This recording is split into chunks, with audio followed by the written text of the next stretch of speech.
सोनं बाळगण्याची मर्यादा काय आहे? तुम्ही किती सोनं बाळगू शकता किंवा तुमच्या घरी किती सोनं ठेवू शकता हे आपण या व्हिडिओमध्ये पाहणार आहोत. पुढं जाण्यापूर्वी तुम्हाला विनंती आहे की माझा चॅनल जरूर सबस्क्राईब करा. तर तुम्ही किती सोनं बाळगू शकता? खरं तर भारतात सोनं बाळगण्यावर कोणतीही निश्चित कायदेशीर मर्यादा नाही. मात्र अट ही आहे की आवश्यक असेल तेव्हा संबंधित व्यक्ती सोन्याच्या स्रोताचं समाधानकारक स्पष्टीकरण देऊ शकली पाहिजे. आयकर नियमानुसार विवाहित महिलेसाठी 500 ग्रॅम, अविवाहित महिलेसाठी 250 ग्रॅम आणि पुरुषासाठी 100 ग्रॅम सोनं पुराव्याशिवाय वाजवी वैयक्तिक दागिने मानले जातं. याचा अर्थ असा की विवाहित महिला कोणताही स्रोत किंवा पुरावा न देता 500 ग्रॅम किंवा 50 तोळे सोनं बाळगू शकते. त्याचप्रमाणे एखादी मुलगी किंवा अविवाहित महिला 25 तोळे आणि पुरुष 10 तोळे सोनं पुराव्याशिवाय बाळगू शकतो. म्हणून जर एखादं विवाहित जोडपं असेल तर ते 60 तोळे बेहिशोबी सोनं किंवा पुराव्याशिवाय सोनं बाळगू शकतात.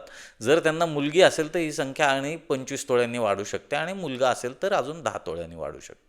सोन्याच्या मालकीची मर्यादा ओलांडलं तर काय होते? जर बाळगलेलं सोनं हे या मर्यादेपेक्षा जास्त असेल तर ते अतिरिक्त सोनं आपोआप बेकायदेशीर मानलं जात नाही. अशा प्रकरणामध्ये त्या व्यक्तीला अतिरिक्त सोन्याच्या स्रोताचं स्पष्टीकरण देणारा पुरावा सादर करणे आवश्यक आहे. जोपर्यंत वैध पुरावा उपलब्ध आहे तोपर्यंत केवळ जास्त प्रमाणात सोनं बाळगल्याने कोणतीही कायदेशीर कारवाई होऊ शकत नाही. तर वैध पुरावा म्हणजे कोणता पुरावा स्वीकारला जातो? म्हणजे हे जर सोनं तुमच्या त्या मर्यादेपेक्षा जास्त असेल तर तुमच्याकडं ते खरेदी केल्याचं बिल असायला पाहिजे, ज्यामध्ये त्याचा सोन्याचा तपशील असेल किंवा वारसा हक्काने किंवा भेट मिळालेलं जर सोनं असेल तर तेचं मृत्यूपत्र असावं लागेल किंवा नोंदणीकृत काय दानपत्र अशी कागदपत्र असणं आवश्यक आहे. दागिन्यांच्या तुलनेत मात्र वळी आणि जी सोन्याची नाणी असतात यांचे नियम अधिक कठोर आहेत.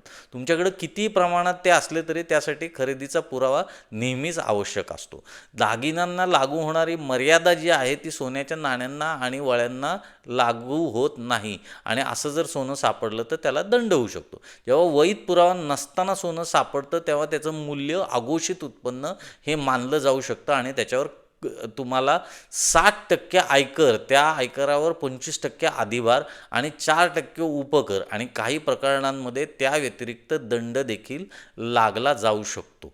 तर अशा प्रकारे तुम्हाला दिलेली जी सोन्याची मर्यादा आहे, अघोषित सोन्याची मर्यादा, बिलाशिवाय किंवा पुराव्याशिवाय तुम्ही विवाहित स्त्रीला 50 तोळे, अविवाहित स्त्रीला 25 तोळे आणि पुरुषाला 10 तोळे हे तुम्ही कुठल्याही पुराव्याशिवाय बाळगू शकता आणि धारण करू शकता. त्यापेक्षा जास्त जर सोनं असेल तर त्याचा पुरावा तुमच्याकडं असणं आवश्यक आहे.